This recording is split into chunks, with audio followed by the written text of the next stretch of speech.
You think the grass is going to be greener on the other side. And then you go back to something that you dated when you were younger and you kind of realize, again, like you said, that person's mindset didn't necessarily grow over time. Things happen in your life that make you change a little. Things happen in that person's life that makes them change a little more. This time frame has passed, and now the things that have occurred during that time frame have changed the two of you in a certain way. And now you go back into the situation and you guys don't connect as much as you think. Okay, that situation could have worked out, but because of the time that has passed, you guys are not the same, and you think it's going to work out, but it doesn't necessarily happen that way. Now I'm a person that doesn't care for toxicity. I used to be a person that loved it because it was fun. I was young. I didn't have a bigger plan for my future, but now that I'm back with you, the toxicity won't work for me. So therefore, this relationship can't work. This was one of the things Alan told me, which I thought was like so great, and I've been running with it ever since, right? And this is my take on my analogy on dating an ex, right? So there's an old story where there was a woman who wanted a pig.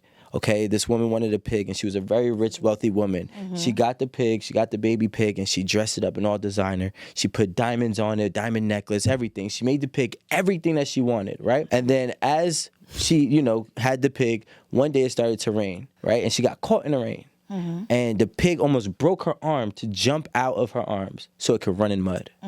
At the end of the day, the pig is still going to be a pig. It does not matter what you want it to be. It does not matter what you want to dress it up as. The same goes and the same rules applies as people. That person is what they are, and it's important to accept what they are, which is most likely, not all the time, but it's most likely the case that they are an ex and not a current. It seems like, oh, people are who they are. Like the pig is who they are. Accept the pig or don't accept the pig. How about we blame the woman for being foolish enough to believe that she could pig could wear Gucci? No, that's what I'm blaming. Okay. Not just the woman, but that woman in an analogy. Yes. I'm blaming the person to not understand that you can't make anybody be what you want them to be. Right. I don't care how much money you have. I don't care how much power you have. I don't care how much popularity you have. You can't make somebody be what you want them to be. You could date a girl, you could be a guy, you could date this girl because she's beautiful, but guess what? She's not a wife. And you can't make her be a wife. You're a woman, you're dating this guy, right? And he's just an asshole, and you want a gentleman. He can't be a gentleman. And you got to understand that instead of trying to mold and change people and give people every reason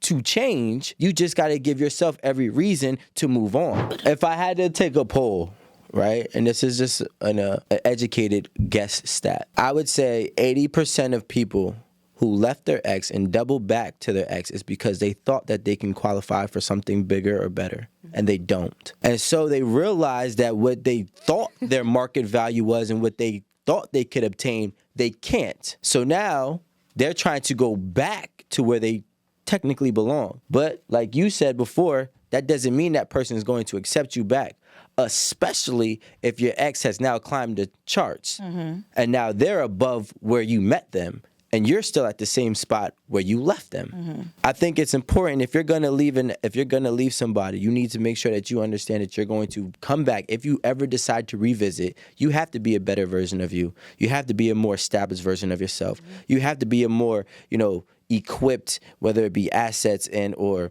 wisdom, knowledge, whatever it may be. You have to have more attributes than you actually left with when you try to double back. If you try to double back and even if you're making more money but you're still the same person, you're still the same person. You know what I'm saying? So those are just my tips. Unless money was the issue, which for the case of marriage and divorce, they say that that's the number one reason why people separate. I want to go back and I want to tie both of your points together when you were referring to, men being able to step out of their relationship because he is the sole provider or whatever the case may be. Historically, that was the norm, right? And I want to tie that into what's happening right now in terms of doubling back, right? Some people double back after the infidelity has happened in the original relationship. You know why? Because it takes an actual conscious, aware person to understand that being unfaithful does not mean you're being disloyal. If I'm still doing everything that I was doing for you, okay? If I come home and I make you happy, if I take care of home, I take care of kids, I do everything, I'm the workhorse, but you caught me stepping outside, that doesn't mean I was disloyal. That means I was unfaithful. I agree. I still never stopped doing the things that I promised to provide for us.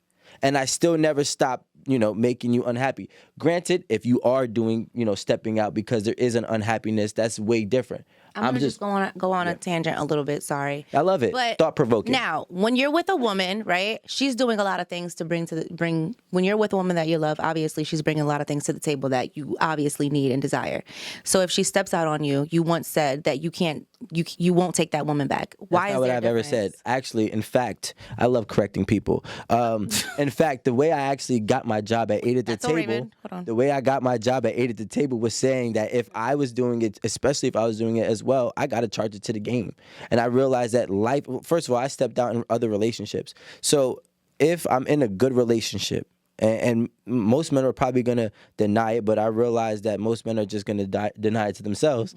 If you're in a good relationship with a woman and she steps out on you and she was still doing everything that she needed to do, granted, it depends on how she steps out. If she built the relationship, that's one thing. We're talking about like maybe a girl's trip. She fuck around and fuck Drake. I'm going to be mad. I think I did. I do remember you saying, okay. I'm going to be like, yo, I got to charge it to the game. You know what I'm saying? That's just what happens. Bitch. You know what I'm saying?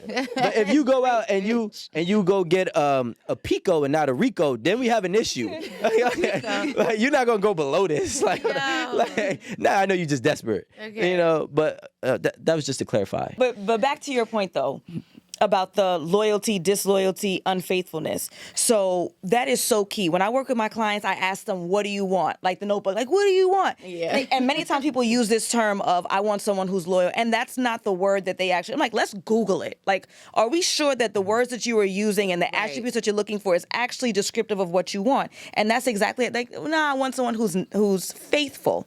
Okay, so then that's a different animal. So I agree with you 100% in that regard. Back to your comment though of, how many times are we going to accept the unfaithfulness? Like, what are the circumstances? Like you said, the Drake versus the Pico. Like, what are the circumstances that are, I don't want to use that word, but it is what it is, like acceptable? And then also in your case, you said charge it to the game if you were doing dirt, if you weren't doing the dirt. No, I'm talking about even previously. Yeah, I've already did my, listen, karma is coming. I don't know how she's coming, but if it coming, like, well, I guess this is what I deserve. This is what happens. Right. So you just want to just deal with it. I know what I was, listen, I know everything that I did in my life. It wasn't the most reasonable, right? But, you see the foot tap? I do think that disloyalty and unfaithfulness can go hand in hand, though.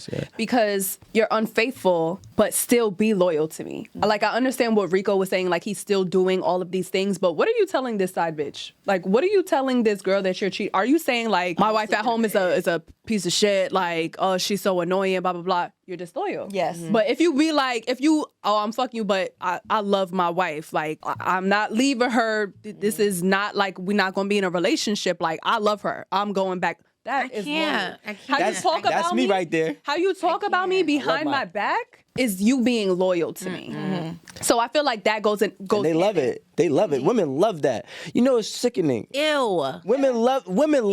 If you tell a girl, no way, yo, listen, we about to mess I'll up. be loyal. If we about to mess around, but I'm telling you right now, I love my girl. Do not fuck my shit up. Some women would be like, wow. Don't even talk I about want that. Yes. I want that too. Yeah, like, no matter right what. now, but don't be talking shit about my girl. No, yeah. What? I will fight you. Like, yo, yeah, we like, can fuck. You can better fight not talk right shit about now. my wife. Like, but women love that because at the end of the day, this is what I believe. You know what I'm saying? Hey, I could be in my own space. And that's what we have to marry, guys. That's what we have. That's what, like, somebody that's going to tell me, like, I'm going to cheat on you, but I had your back. No, like, I'm not saying this is what we should want, but I'm just trying to it's the reality. let them know how I'd rather be alone. Loyalty. You know how many? I would rather be alone. You wouldn't rather be alone. You'd rather be lied to. See, that's the thing. There's so much infidelity. And, for a long time, even here at 8 at the table, I fought to not say normalize infidelity, normalizing the act of cheating. But guess what? It is more normal than it is unnormal. And we need to start to embrace it. And there's some people who need to actually be like, yo, you know what? Cheating on me isn't a full deal breaker, depending on how many times it happens. Okay, fine. No, but said if you that that and I got loyalty, cursed. don't let me find out. Okay, So fine. you said that what? Literally, it was reposted today where I said that. I said that on a podcast before, that I said, I am married, right? I am legally married to my husband. And if he cheated on me one time, and again, depending on the circumstances, that I might not necessarily divorce him. And the thing is that most women, and I would even say people, would say the same thing, but they don't want want to say it aloud because it's awkward or it's embarrassing. A lot of folks, I'm not doing 50-50 with a man because then that means we're roommates. And most of those bitches is doing 50-50. They just don't want to say it aloud because the expectation is that as a woman, these are the standards you should have. And people are lying, and they're lying because of social media. They're lying because of pressures. They're lying because of society. 9 times out of 10, folks are forgiving their wives, even though men will not admit it. And they are forgiving their husbands, even though they don't want to admit it. They are. Is it that relationships get like boring maybe, or there's not enough sex in the relationship? Like, what is it that makes people decide, all right, you know, like, because in that case, why even be in a relationship if that part is just not fulfilling? I think that there's something that's lacking in the relationship, and I would even venture out to say that it's not even necessarily the quality of sex or the quantity of sex with their actual partner. It's not even that. I think sometimes people don't feel seen. They don't feel appreciated. It's the attention that this new person offers. A lot of times, especially if you speak to women, they don't even intend on the sexual act. They don't even intend, like, they don't even care about actually having sex with this outside person. It's the phone calls. It's the text messages. It's the compliments. It's the gifts. It's the dates that are more attractive. And then by default, eventually, like, well, I might as well have sex because that's the direction we're going in. But it's not even about the sexual act many times. So there's been possible times that you considered doubling back to an ex. What was the one thing that was pulling you back personally into that old relationship? Just the vibe. Loneliness. Damn. Just the vibe. I'm just. Oh, the loneliness. It was, my heart wasn't aching to go back. I don't get lonely. Like, I didn't like miss him that bad, but I was just like, all right, I'm real bored. He not even texting me no more. Like, all right, I'm gonna text him. I'm gonna see what's up. A lot of Let me see times if he our missed me. partners be our best friends. Like, we talk every single day, multiple times a day. Like, you miss your best friend. So it's not even an issue of that person being the shit, but it's like, damn, like, I didn't get a text this morning and no one asked me if I ate today. That's what you miss. It's like you miss relationship shit, not necessarily that person. Like, anyone could have been in that slot, but now I don't have nobody who's going to talk to me while I drive home. I don't have anybody to complain about my job to. Like, just missing that engagement. Everybody needs a friend. I think more that's what it is. Everybody needs a friend. Everybody needs someone to vent to, someone to talk to, someone to, you know, complain to, whatever. And I think that's when you have somebody that's there all day. You guys can, you know, you can complain about everything. So you ladies never wanted to go back to an ex. But see, I think I was more busy because I don't even remember like feeling lonely. Like, oh, I want to just talk to somebody because I'm lonely. I'm just like, I can't even really remember ever being like, oh, I'm so lonely, I hate it here. I don't know, like, So my question is, that I just personally can't really. None of you ever was like, hey, maybe I might want to consider giving my ex a second chance or a second stab at it because they were a good person? Like, I mean, good person doesn't mean good relationship. Well, they were a good person and maybe you did have a good relationship. I'm just trying to figure out, you know, did you have a good relationship that, you know, met some type of obstacles that, you know, led you to split up, and then maybe you know, like, thought about, like, you should give another stab at it? Yeah, no, I mean, I told you there's one situation, yeah, but I just... Because you said the vibe, but what is the vibe? Like, what was the vibe that made you say, hey, I should give this another chance? We had a good mindset together. We both had the same, like, goals, and we felt like we, you know, together we were just, like, we complimented each other. Even when we would go outside, we would always get compliments, like, oh my God, you guys look great together, you know, like, that shit feels good. You know, you're with someone, you work out together, you have the same goals, you want to go certain places like together, you know, you have a similar mindset, and in a way that makes you be like, yo, I miss that. I miss being with someone that gets me. Let's start with the ladies, okay? We're starting with who? The ladies. Wow. In terms of delusionality. I just made that word up. It sounds good. Okay? Delusionality. It sounds good, right? Can we get it like a written out right there? I like delusionality. All right, man. It's not reality. You gotta put now. One of the biggest issues, salary. The expectation that their man or the gentleman that they're dating should be making this six figure number, okay? Now, we're in the tri-state area, so I understand the desire to want to be with someone who's making six figures because you kind of just need that in order to function, right?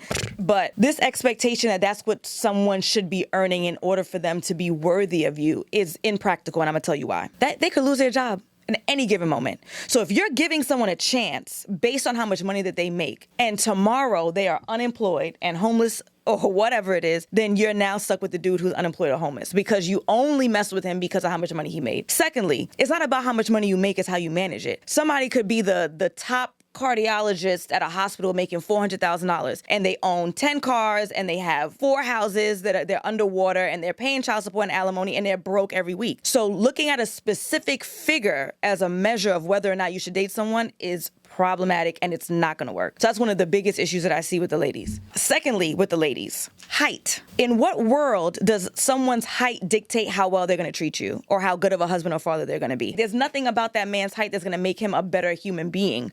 So, and again, I'm not saying that you should be dating folks who are necessarily like super shorter than you, but you're 5'2" and he has to be 6 feet. Why? Yeah, why? It's unreasonable. Even in your tallest heels, he's still going to be taller than you. And I understand generally the idea is the taller the man, the bigger the man, the more likely he is to protect you. It's more animalistic than it is like reality, but still impractical. The gentleman. There's this desire to have a woman who has this very particular physique, especially for Black women, right? Usually bigger titties, smaller waist, flat stomach. However, usually the women who look like that are going to have higher expectations than what that man can afford. And it's not nice to say, but if she's getting tons of attention and she's this really beautiful woman with this amazing physique, then that means that usually she's going to date the kinds of guys who do have the 6 figures, who are taller, right? Who are more seemingly attractive. You probably can't afford the lifestyle that she's going to ask for. So it's unrealistic to have this, I want a woman that has this body, or I want a woman who looks like this, and we're not looking at her personality, we're not looking at her behavior, we're not looking at her traits, and then you're surprised when she's an airhead, or you're surprised when she's a bitch. Well, that's what you wanted, that's what you got.